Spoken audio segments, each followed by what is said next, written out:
Entonces, la justificación es un término legal, aparece en la Biblia, ¿verdad? La palabra justificación es sinónimo de salvación o de vida eterna, ¿verdad? Entonces, Pablo en Gálatas nos regala un versículo donde lo clarifica muy bien, ¿verdad? Yo lo he leído en la Nueva Versión Viviente, que dice así. Gálatas 2:16. Sin embargo, sabemos que una persona es declarada justa ante Dios por la fe en Jesucristo y no por la obediencia a la ley.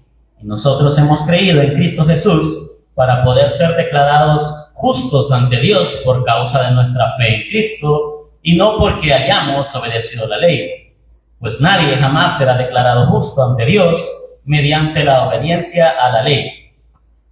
Bien, a mí se me olvidó. Le dije, ¿verdad? Vale. Nuestro hermano Ian, Mateo capítulo 9, va a ir ver 9, del versículo 9 en adelante. Oiga bien, estas son palabras de Cristo, no son palabras mías. Ya para leer un versículo, yo lo voy a explicar brevemente y así vamos a ir hasta llegar al versículo 13. Mateo 9:9 dice: Pasando Jesús de allí, vio a un hombre llamado Mateo, que estaba sentado al banco de los tributos públicos, y le dijo: Sígueme. Y se levantó y le siguió. Este Mateo es el mismo autor del libro. Él era un cobrador de impuestos, y era una de las personas más odiadas en Israel, porque él cobraba impuestos del Imperio Romano. Entonces, eran odiados. Se llamaban publicanos, ¿verdad? Y eran recaudadores de impuestos. Versículo 10. Y aconteció que estando él sentado a la mesa en la casa, he aquí que muchos publicanos y pecadores que habían venido se sentaron juntamente a la mesa con Jesús y sus discípulos. Mateo hace un banquete, ahí hay muchos publicanos como Mateo, hay pecadores, ¿verdad? En la mesa con Cristo y sus apóstoles. ¿Qué tal? Cristo nunca rescató pecadores, ¿verdad? Versículo 11. Los fariseos dijeron a los discípulos: ¿por qué come vuestro maestro con los publicanos y pecadores? Ahí está. ¿Quiénes eran los fariseos? Aquellos individuos que le andan poniendo requisitos a la gente para ser salvos, además de la fe sola en Cristo. Esos son los fariseos modernos, ¿entiendes? Que dicen: no, vos tenés que hacer esto, o aquello, o esto otro, y no tenés que hacer esto, ni esto otro, ni esto otro. Esos son fariseos modernos, ¿verdad? Ahí lo vemos en ese versículo. Están preguntando: ¿por qué tu maestro, por qué Cristo come con esos recaudadores de impuestos, perversos y pecadores?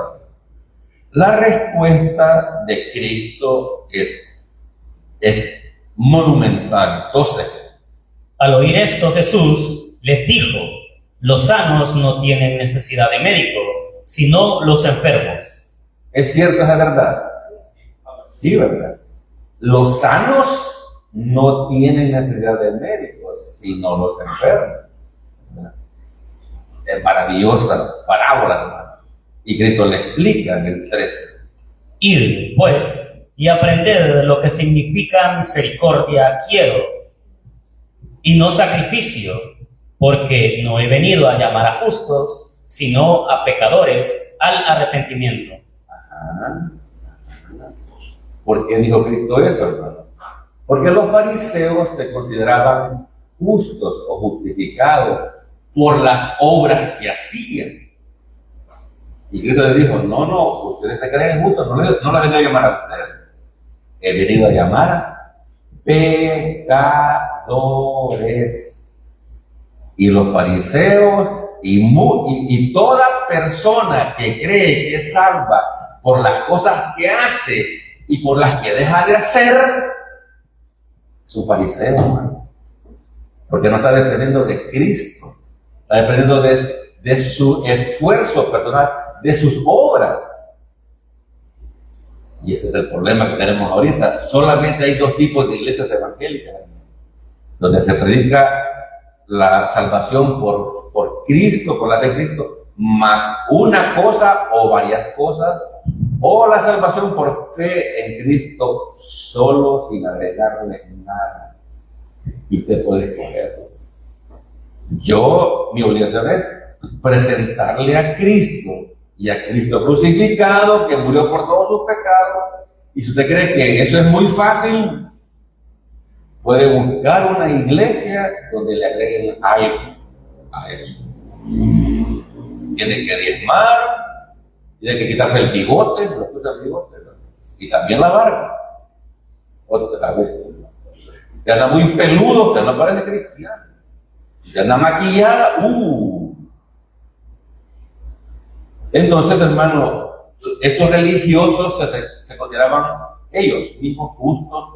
Y mire que señalan, publicanos y pecadores.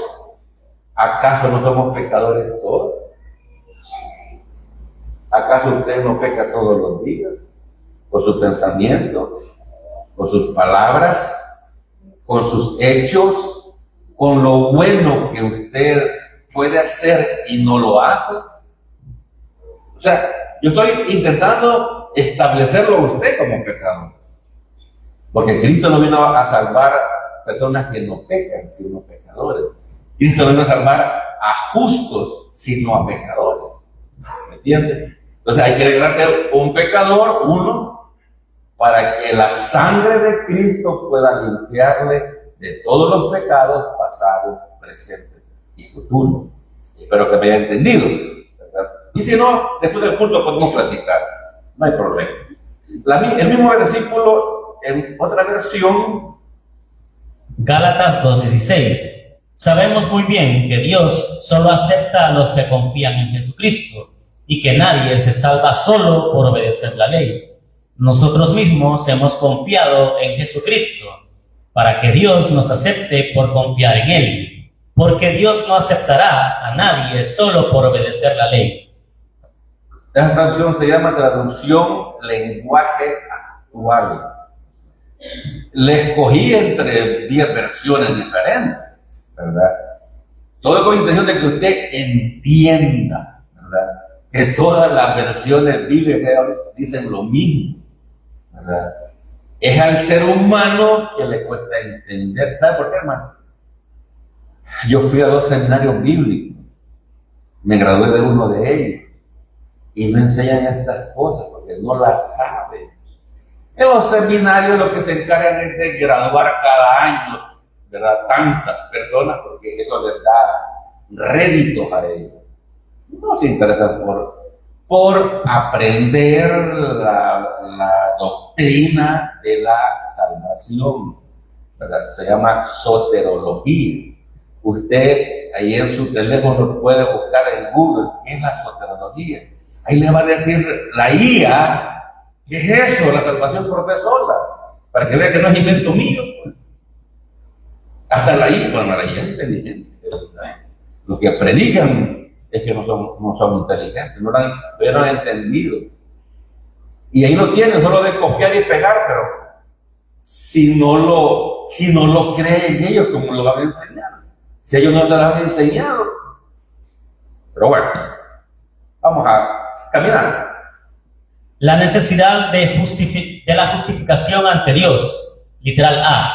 Todo ser humano es declarado por Dios bajo pecado, injusto y culpable ante el santo Dios. Hermano, en la Biblia para salvarlo a usted, Él se esfuerza para que usted entienda que es un pecador, ¿verdad? ¿Cómo así? Pregunta. ¿Habrá alguna persona en todo el mundo que no peque? La respuesta es sí o no. ¿Pecan los pastores evangélicos? Sí, todos. ¿Y pecan los sacerdotes católicos? Sí, todos. Y si los líderes espirituales pecamos, ¿quién es la gente normal? O sea, la Biblia dice que somos pecadores. Y se lo voy a comprobar. Pablo escribió esto en Romanos 3, del 9 al 18. Fíjense, ya le guardo. Entonces, ¿qué? ¿Somos nosotros mejores que ellos?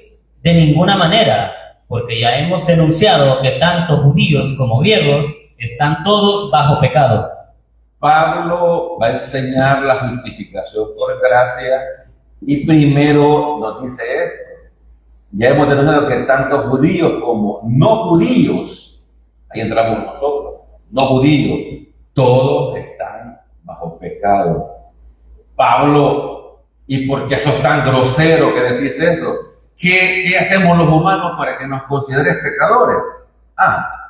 Como está escrito, no hay justo ni aún uno. Pablo está inventando. Pablo está tomando el libro de Salmos para decirnos que Dios ha puesto esas palabras en letra de oro. No hay justo ni aún. ¿Recuerdan lo que dijo Cristo? No he venido a llamar a justos, sino a pecadores. Los religiosos, aún los religiosos actuales, se creen justos porque ayunan, porque van a la iglesia, porque no usan, ¿cómo se llama?, ropa extravagante. ¿Sabía usted que en algunas iglesias es pecado usar jeans? Sí. Pecado. En algunas iglesias. Y también es pecado que las hermanas usen pantalones. ¿Sí? ¿Creen eso? ¿Creen eso? En muchas iglesias. Donde yo crecí, yo estuve nada más en 2 iglesias evangélicas y enseñaban carácter. Pero le digo, no estoy inventando. 11. No hay quien entienda, no hay quien busque a Dios. No hay quien busque a Dios. Y lo buscamos y pusimos la fe cuando estábamos en problemas. Ese fue mi caso. Y creo que muchos de los que están acá buscaron a Cristo porque estaban en dificultades, ¿verdad? Y el Señor los recibió con los brazos abiertos. ¿Qué más, Pablo? ¿Por qué somos pecadores los humanos, Pablo? Todos se han desviado, a una se hicieron inútiles. No hay quien haga lo bueno, no hay ni siquiera uno. O sea, así nos ve Dios, ¿verdad? Que no hacemos lo bueno. Y si hacemos una cosa buena, hacemos 3 cosas malas. Estoy leyendo en la nueva Biblia de las Américas, que es lo último que hay en traducción, y es la traducción que están usando en los seminarios bíblicos ahorita. Es una buenísima traducción, muy doctrinal, ¿verdad? Pablo, además de eso, ¿qué otras cosas hemos hecho, Pablo? Sepulcro abierto es su garganta. Enseñan de continuo con su lengua, veneno de serpientes hay bajo sus labios. Engañan, perdón. El lenguaje es duro, ¿verdad? Pero, ¿qué está diciendo eso en español? Sepulcro abierto es su garganta. Engañan de continuo con su lengua. Usted no dice mentiritas piadosas. ¿No es cierto que a veces hablamos más de la cuenta de otras personas? Entonces, cuando la Biblia nos manda amarás a tu prójimo como a ti mismo, nosotros hablamos más de la cuenta de las personas. Ese es pecado. Eso está diciendo Pablo. Nada más que lo está diciendo con un lenguaje muy fuerte. Dice que eso, dice Pablo, esas mentiritas piadosas, esas palabras de más son veneno de serpientes hay bajo sus labios. Dios quiere establecer claramente que todo humano es pecado. Vaya, Pablo, ya estuvo, es suficiente, Pablo. Pero Pablo no se calla. Llena está su boca de maldición y amargura. ¿Conoce usted gente amargada en su trabajo? ¿En su vecindario? ¿Ah? En su casa iba a decir, pero no, en su casa no pasa eso.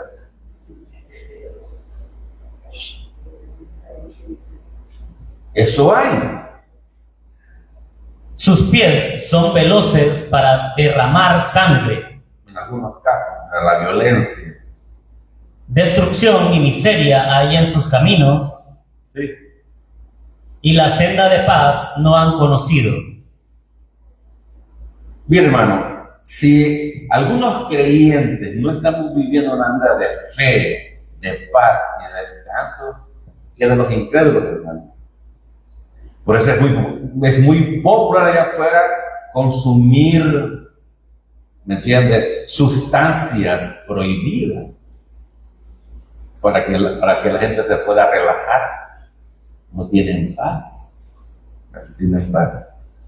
Además, no hay temor de Dios delante de sus ojos. ¿No es cierto que mucha gente vive hoy en día como que si Dios no existiera? Y aún creyentes, ¿me entiendes?, quieren vivir su propia vida en vez de permitir que el Espíritu Santo la viva, es porque no hay ese temor reverente hacia Dios. No, yo voy a hacer esto, yo voy a hacer aquello, yo me voy por aquí, yo me voy por allá. Y nunca le he preguntado al Señor, Señor, ¿quieres que haga esto? No. Actuamos independientemente de Dios. B. Todos los hombres perdidos no se han sometido al Dios justo. Así, todo intento de justicia del hombre es considerado por Dios como trapos de inmundicia y basura. Todo intento de buenas obras es considerado por Dios como trapo de inmundicia, como basura. Eso lo vimos el domingo pasado en Isaías, no lo voy a volver a leer, ¿verdad? Entonces, hermano, ¿las buenas obras de un no creyente le ayudan para su salvación? ¿Sí o no? No. Pero mucha gente cree que si hacen muchas buenas obras, cree que merece la vida eterna. Eso, hermano, no es cierto. Eso tienen que arrepentirse de eso, de creer que por su esfuerzo personal se pueden salvar. Deben de arrepentirse, ¿verdad? ¿Por qué? Porque todas esas buenas obras que la gente hace sin Cristo son como trapos de inmundicia. Obviamente las buenas obras de un creyente, ¿verdad?, Dios las preparó de antemano para que anduviésemos en ellas. Efesios 2:10. ¿Me entendió? Sí, a Dios le agrada que hagamos buenas obras. No para ser salvos, sino porque somos salvos. A Dios le agrada que le ayudemos al prójimo, al necesitado, al vecino que no tiene azúcar. ¿Me entiendes? ¿Es amargado, pues? Otra pregunta. ¿Cuáles eran los credenciales espirituales del apóstol Pablo cuando era un incrédulo? Ya Pablo nos dio una lista donde dice que todos los humanos somos pecadores. Pero Pablo es muy ecuánime. Él va a dar una lista de cosas que él hacía y que no eran importantes para la salvación. ¿Entendido? No, hermano. Pablo, Dios lo llamó porque él amaba a Dios de corazón. Y el Espíritu Santo lo inspiró a que escribiera esto. Repito la pregunta. ¿Cuáles eran los credenciales espirituales del apóstol Pablo cuando era un incrédulo? Pablo dijo esto. Filipenses 3, 4 al 8. Aunque si alguien pudiera confiar en sus propios esfuerzos, ese sería yo. De hecho, si otros tienen razones para confiar en sus propios esfuerzos, yo las tengo aún más. Esa es la nueva traducción viviente. ¿De qué habla Pablo? De su esfuerzo personal. Entonces yo le preguntaría a Pablo, yo le preguntaría a Pablo, Pablo, ¿cuánto te esforzaste como religioso fariseo para tratar de alcanzar la salvación eterna? Entonces Pablo me contestaría. 5. Fui circuncidado cuando tenía 8 días de vida. Soy un ciudadano de Israel de pura cepa y miembro de la tribu de Benjamín, un verdadero hebreo como no ha habido otro. Fui miembro de los fariseos, quienes exigen la obediencia más estricta a la ley judía. Hermano, esos requisitos que Pablo enumera son increíbles. Le voy a decir por qué. Solamente le voy a explicar uno, por tiempo. Soy un ciudadano de Israel. Los judíos, hasta este día, ellos creen que automáticamente tienen vida eterna porque nacieron en ese terruño precioso llamado Israel. Y que ellos son hijos de Abraham. Son hijos de Abraham físicamente, mas no espiritualmente. ¿Me entendió? Los israelitas actuales tienen que poner la fe, la confianza y la esperanza en Cristo para su vida eterna. Entonces, por eso Pablo lo enumera, ¿verdad? Además dice, fui circuncidado. Fíjense bien, los de Galacia querían ser circuncidados para estar bien con Dios, según ellos. ¿Ha pedido Dios la circuncisión para los varones hoy en día? Pero si alguien quiere hacerlo, ¿lo puede hacer? ¿Sí? Pero no le sirve en nada para la salvación. Además, Pablo era de la tribu de Benjamín, de la tribu del primer rey de Israel, Shaul. Será un orgullo para él, ¿verdad? Además, fui fariseo. ¿Y qué hacían los fariseos? Exigían la obediencia más estricta de la ley. Le dije hace poquito, hoy hay fariseos modernos. Tienes que hacer todo lo que está en la Biblia para ser salvo. Tienes que hacer esto, aquello o esto otro. Fariseísmo. Y ese fariseísmo, hermano, no. Ha dañado muchísimas personas, pero muchísimas. Usted no tiene idea. Gente que ya iba a una iglesia, pero ya no va porque donde iba le predicaban que ya estaba condenado y que su pecado era imperdonable. Hace poco hablé con alguien de que hay una iglesia donde dice que si usted peca, está descalificado. Ya no puede reconciliarse con Dios. Son un atajo de hipócritas. Si usted peca, ya perdió la salvación y ya no se reúna con nosotros. Así, hermano. Ese fariseo puro y duro. Y existe. Si usted gusta, le doy después el nombre de esta iglesia. Entonces, hermano, sigue Pablo. Era tan fanático que perseguía con crueldad a la iglesia, y en cuanto a la justicia, obedecía la ley al pie de la letra. Claro, Pablo era fanático porque perseguía. Aquí está hablando Pablo ya el convertido, pero él en un tiempo como fariseo perseguía a los creyentes. Eso es un fariseo, perseguir, descalificar, ¿verdad? Y él otra vez repite, obedecía la ley al pie de la letra, según ante la gente, ¿verdad? Pero en Romanos siempre dice, no, dice, yo conocí la ley porque la ley dice, no codiciarás. Y la codicia es un pecado que todos tenemos, pero que no se mira. Oh, qué bonito ese vehículo, qué bonita esa casa, qué bonita esa esposa de aquel Michael. ¿Sí o no? Aquí los santos vienen. Oh. O ustedes, hermanas, ustedes no han visto a un hombre guapo, excepto que es su esposo. Pues sí. Es normal. Usted tiene un sexo asignado por Dios y le van a traer personas del sexo opuesto. Y si eso no ocurre, es preocupante.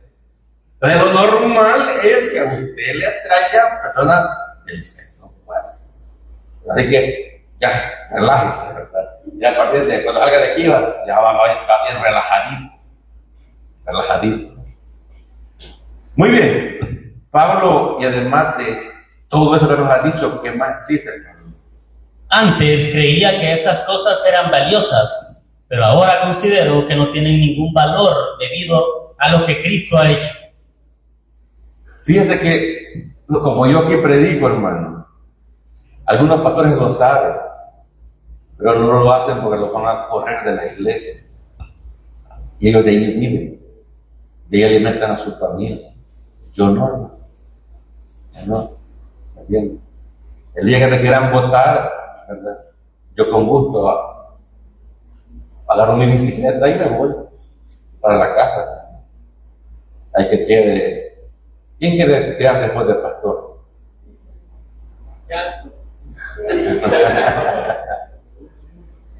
Pero es la realidad, hermano. Así un paréntesis. Mis queridos colegas pastores, ellos son asalariados. Ellos tienen, en los casos sanos, la iglesia les asigna un salario. Y está bien, es bíblico, ¿verdad? Otros abusan de la tesorería, pero ese es otro tema que no voy a tocar. Entonces, y sabe, tienen miedo que los voten, ¿verdad? Tienen miedo que los expulsen de la iglesia. Además, existe el factor de que en muchas iglesias el pastor no prepara a nadie para que se quede a cargo de la iglesia. Aquí sí, aquí hay 5 predicadores en esta iglesia. Que si yo no estoy, ellos pueden predicar cristianos. Entonces, estos bandidos se cubren, ¿verdad? O al menos si tiene algún hijo varón, sí. Le dan la empresita, ¿verdad? Llamada iglesia. Y si no tiene hijo varón, no, se queda la esposa. Por eso que hoy ahí la pastora fulana de tal. A la señora le queda el cheque, ¿me entiendes? Todo eso es corrupción, ¿verdad? Todo eso es corrupción. Así que, cierro el paréntesis, ¿verdad? Y Pablo nos dice estas cosas. Él creía que estas cosas eran valiosas, pero no tienen ningún valor debido a lo que Cristo ha hecho. Y concluye Pablo con esto, ¿no?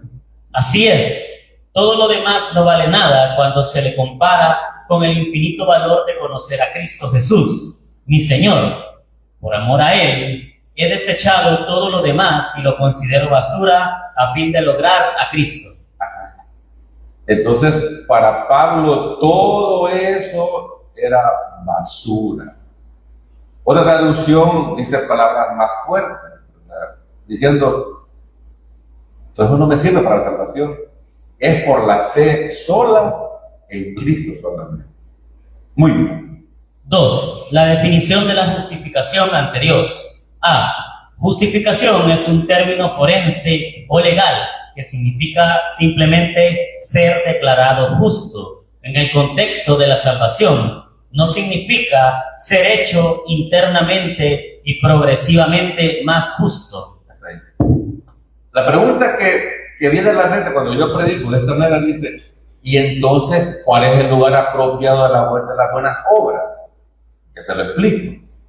Justificación es un término legal que significa simplemente ser declarado justo. Esa es la justificación.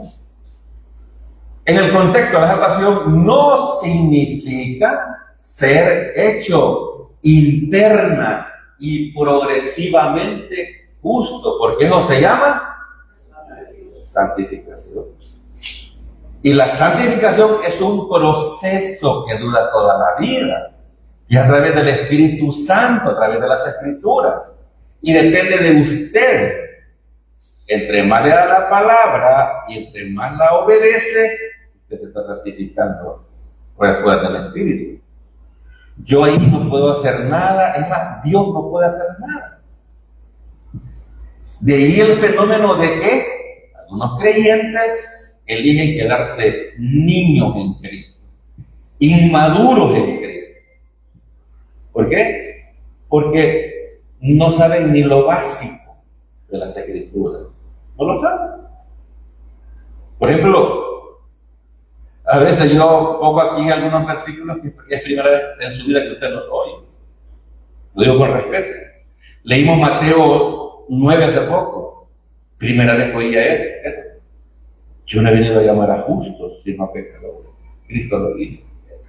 Entonces, ese es el problema, hermano. Por eso hay un montón de abusadores, ¿me entiendes? Que saben que la congregación, el predicador, yo sé lo que usted quiere oír. También mis colegas saben que conocen a la gente que está ahí sentada, saben su educación, procedimiento, pertenencia, y él sabe lo que la gente quiere oír. Como los políticos, pues. ¿Por qué la gente adora a los políticos y los defiende y los sigue? Porque les creen. Les creen. Este sí es el bueno. Y así es la historia de toda Latinoamérica, hermano. De todos los que llegan a los puestos gubernamentales llegan a saquear. Y si alguien se molesta, me disculpo. Llegan a saquear. Pero la gente les cree. Yo estoy dando nada más una ilustración. Y solo ven con un ojo, ven las cosas buenas que hace el individuo y no las muchas cosas malas que hace. Entonces, igualmente pasa en nuestras queridas iglesias. La gente, por desconocimiento de las escrituras, dice amén a todo. Amén. Y nunca se atreven a cuestionar o a hacerle una pregunta al pastor. Pastor, ¿y por qué esto y por qué aquello? El próximo domingo venga. Yo voy a traer el cuaderno donde damos las cuentas de esta iglesia. Cuánto entra cada mes y cuánto se gasta. El próximo domingo se me olvidó voy a traer. Y aquí lo voy a poner para que todo el que quiera venga y lea cómo Abilio maneja el dinero. Porque yo no tengo dinero. Los que recogen ofrendas saben, ya lo cuentan, se lo entregan a él. Hay una cuenta de ahorro a nombre de él y mío, y solamente con las dos firmas se puede retirar. Mixi. Pero ahí está el cuaderno donde está abierto para todo el mundo. Entonces, el problema de las iglesias evangélicas es el aspecto económico, ¿verdad? Donde el pastor es una persona que tiene un salario y él de eso vive. La Biblia dice, no hay que ponerle bozal al país. Es legítimo que un pastor tenga un salario, pero que predique la verdad. Que no va a predicar porque va a incomodar. Y la junta directiva de dicha iglesia lo puede expulsar. Ese es el sistema, hermano. Ese es el sistema. Muy bien, la pregunta dice, o una frase. La ilustración del conductor que cometió un homicidio culposo. Vaya, yo voy a ilustrarle la salvación con este ejemplo. Así, despacio. ¿Cómo ocurre la justificación? Vaya, número 1. Un conductor es condenado a muerte por atropellar a un peatón. Es normal. ¿Ocurre qué? Él dice que tiene licencia, que respeta los semáforos y conoce muy bien la ley de tránsito. Ajá. El conductor en el juicio alega que él tiene licencia, ¿verdad? Que no quiso matar al peatón. Por eso, hermano Diego, es homicidio culposo, ¿verdad? Él no quiso matar. Pero él, por ir con el teléfono en la calle, se cruzó la calle y ¡pum! Usted no hace eso, ¿verdad? Yo he encontrado un montón que se cruzan la calle con el teléfono en la calle. Pero bueno, otro tema. Él no quiso hacerlo, pero lo atropelló. Entonces él dice, no quise hacerlo, tengo licencia, yo respeto todos los semáforos, yo conozco muy bien la ley de tránsito. ¿Lo absuelve eso, hermano? No. Él intenta, por su esfuerzo. El juez dice que la ley lo declara culpable y que tiene que morir en la silla eléctrica. Supongamos que estamos en un país que hay pena de muerte por homicidio culposo, ¿verdad? Entonces, este individuo, el jurado lo declara culpable y la pena es la muerte en la silla eléctrica. Son las leyes del país, ¿verdad? Y hay que cumplirlas. ¿Me entienden? Pero un día el juez le da la buena noticia que él va a morir en su lugar para que la ley se cumpla. Esta es nada más una ilustración. El mismo juez que lo condenó llega a la prisión y le dice: mira, fulano, yo voy a morir en tu lugar para que la ley se cumpla. Hermano, ¿qué es esto? Es lo que Cristo hizo. Lo que la Biblia dice, que somos culpables porque hemos mentido con nuestros labios. Hemos mentido más de una vez en la vida. Más cuando dijiste: qué linda eres. No hay mujer tan bella como tú en el mundo. Mentiroso. Todos hemos mentido más de una vez. Entonces, pero el Dios que nos declara pecadores con los 10 mandamientos dice: mira, yo voy a morir en una cruz por ti. ¿Entendió? Esa es la gracia de Dios, hermano. El juez que nos condenó es el que murió en la cruz. Y Él es nuestro Salvador. Pero en el futuro va a venir nuevamente como juez para aquellos que lo rechazaron. Entonces, hermano, ¿qué es eso? Esa es la gracia de Dios. Esa es la justificación por la gracia de Dios, por la fe en Jesucristo. Me gusta eso, lo puse en rojo. Esa es la gracia bendita y maravillosa de Dios. Y a mí me ha dado descanso en esta iglesia local. Yo no me preocupo por lo que usted hace o deja de hacer. No me preocupo. Antes sí, era un pastor legalista, regañón, bravucón. Si a mí por esto ha sido bálsamo, pues yo no puedo hacer nada para que usted cambie, aunque la voluntad de Dios es que crezca espiritualmente. Esa es la justificación por la gracia de Dios, por la fe de Cristo. Pero, otra vez el pero, hay personas, hermanos, que no creen, que creen sinceramente equivocados, que tienen que obrar, que tienen que ayunar, que diezmar, que hacer vigilia, que hacer drama, que servir, usar un uniforme, quitarse el bigote, etc. Entonces, esa gente es como este individuo que atropelló al peatón. Pero el reo dice que él es bueno, que cree en Dios y que es fuerte para vencer la silla eléctrica. ¿Quieren que lo va a lograr? Pero si es la gente que está tratando de salvarse por su esfuerzo personal, nunca lo va a lograr. ¿Me entiendes? Va a recorrer el océano, quizás, ¿verdad? Y va a morir en la orilla, ahogado, sin aire. Así que, lamentablemente, eso es lo que pasa en nuestras iglesias. Muchos desconocen la doctrina, otros tienen miedo, como mis compañeros de seminario, tienen miedo de enseñar. Voy terminando. Fíjese. B.